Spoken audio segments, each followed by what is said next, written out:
Hi everyone, welcome to my channel Raina on the Cusp. My name is Raina and today I wanted to bring you a video on my top 10 personal statement tips. So I did get all 4 of my interview offers from Manchester, Liverpool, Newcastle and Sheffield. So I think my personal statement was alright. These are just some of the tips that I found helpful when I was writing my personal statement, so I thought I would share them with you guys today. So, what is a personal statement? Well, chances are if you've clicked on this video you probably already know, but it's basically a short written statement on who you are and why you want to do a specific university course. So just a few quick facts about the personal statement before we get into the video. It is 4,000 characters long, which is about 47 lines.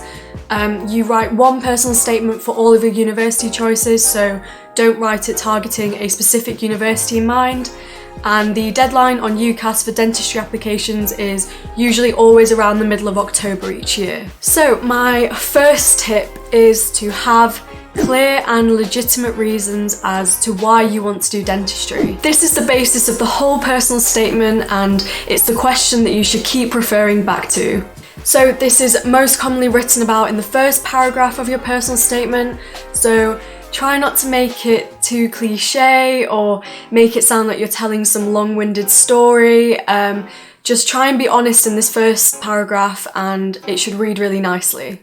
So this tip is probably the most important tip that I'll speak about today, just because dentistry is a long course, it is 5 years, and if you don't have clear reasons in your mind as to why you want to do the course, it's just going to get very difficult for you every day, especially if you have friends on other courses that aren't in uni as long as you are. Most likely you'll be doing 9 till 5 days. So you want to have a really solid answer to why you want to do dentistry and open your personal statement really strong with that. This is also an extremely common interview question, so if you have a good answer on paper and in your head, it'll help you in both areas. So tip number 2 is to reflect on everything that you've done. So whether that's a personal achievement, an academic achievement, work experience, volunteering, make sure that you're not just writing a list on the personal statement and that you're actually reflecting on what you've learnt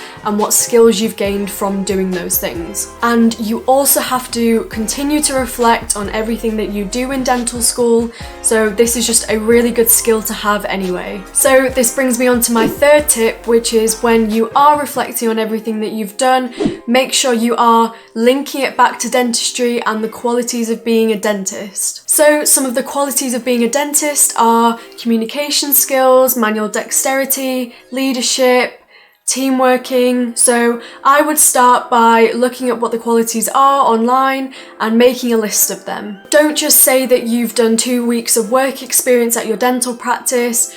You can say that you observed how the dentist and the dental nurse worked as a team and that you also have this quality as you play a team sport. So my fourth tip is to show them that you have other interests outside of dentistry. There is a whole world out there and they are looking for well-rounded individuals who are not just passionate about dentistry. It's so important to be able to maintain your own interests and have a good work-life balance and not burn out. So make sure you do have a range of different things that you're talking about in your personal statement. So make sure you include extracurriculars, any sports, your volunteering, a part-time job if you have one, any positions that you held in school, for example, and also make sure you always link it back to dentistry and keep it relevant. So my next and fifth tip is to structure your personal statement clearly with paragraphs. I would recommend starting with why dentistry in your opening paragraph, then moving on to work experience, which is usually quite a big paragraph, and then your extracurriculars, volunteering, a part-time job, anything like that in the next paragraph, and then finally having a strong finishing paragraph as well. So breaking it up like this into sections will just make it so much easier to read. It's going to flow much nicer, and it'll show the admissions tutors that you've not just thought about the content. So tip number 6 is to have a strong finishing paragraph. So this is 2 to 3 sentences right at the end, but it needs to tie in everything that you've spoken about in your personal statement. It needs to consolidate why dentistry and why you specifically would be good for this course. So this final paragraph will be different for everyone applying, but you need to conclude it in a way that will mean something to you. You could show that you understand that dentistry is a difficult path, but it's a very rewarding one. Just a nice sentence to sort of round off everything that you've spoken about and leave them with a good, lasting impression of you. So my next tip is, I mentioned this in my first video, but just don't lie about anything.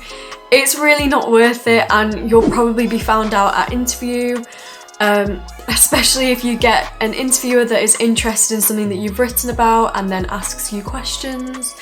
So yeah, just don't do it. And also, related to that, don't copy any personal statement that you read off the internet or anyone else's personal statement that gets given to you. There is so much inspiration out there and so many good personal statements. So when it comes to writing your personal statement, just don't have another personal statement up on the screen, as you might be tempted to take things from it. And UCAS has a plagiarism software, so it will get flagged up on the system, and worst case scenario is you might end up with no offers. So tip number 8 is to start your personal statement in the summer before year 13. So around July to August time is a really good time to start.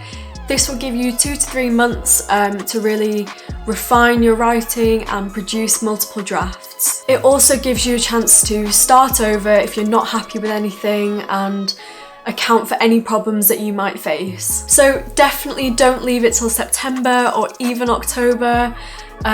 You want this to be stress-free and have plenty of time to think about what you actually want to say. So my second to last tip is to give your personal statement to a few people to read and give you some feedback on. However, I would not recommend giving it to more than 5 people. This is because you don't want too many opinions to sort of cloud your judgment, and at the end of the day, it is your personal statement and you know yourself better than anyone does. So I would recommend giving it to friends, family, maybe your dentist, your UCAS tutor, and maybe even an English teacher to help check with the spelling and the grammar. So I'm not saying you can't give it to more than 5 people, but in my personal experience, I found it helpful just to give it to a few people that I trusted and that I knew would be honest with me. And finally, tip number 10, think about what makes you unique. So it is a personal statement, so it needs to be personal. Admissions tutors read hundreds, if not thousands, of personal statements. So if you have a hobby that's unique and you can relate it back to dentistry, your personal statement is going to have that edge and it's going to be so much more interesting to read. So it doesn't matter if you think that you have a hobby that's a bit strange or you've got an unusual achievement, because these are the things that will make you stand out, and the likelihood is every dentistry applicant has good grades, has the work experience, has the DOV, the EPQ, and all of these things. So if you have something that stands out, your personal statement will go much further. So I would recommend writing a list of everything that you've done so far in life and just have a think, is there anything that is a bit different on that list, and can you make it relevant and can you link that back to dentistry? So those are my top 10 tips for a 10 out of 10 personal statement. That's a lot of 10s. I hope you enjoyed this video and I hope you'll find it useful for when you come to write your personal statement. So before I finish this video, I know we're all in a very difficult and strange time at the moment. and it's just not possible to get work experience. So what I would recommend is doing more volunteering. There'll be plenty of opportunities for that now, so just take the initiative to do something else, and I'm sure the admissions tutors will realise how hard it has been to get work experience this year. So thank you so much for watching my video. If you liked it, please give it a thumbs up. That would help me out a lot. And if you do have any more questions about the personal statement or any other parts of the dentistry application, please do leave a comment below or get in contact with me.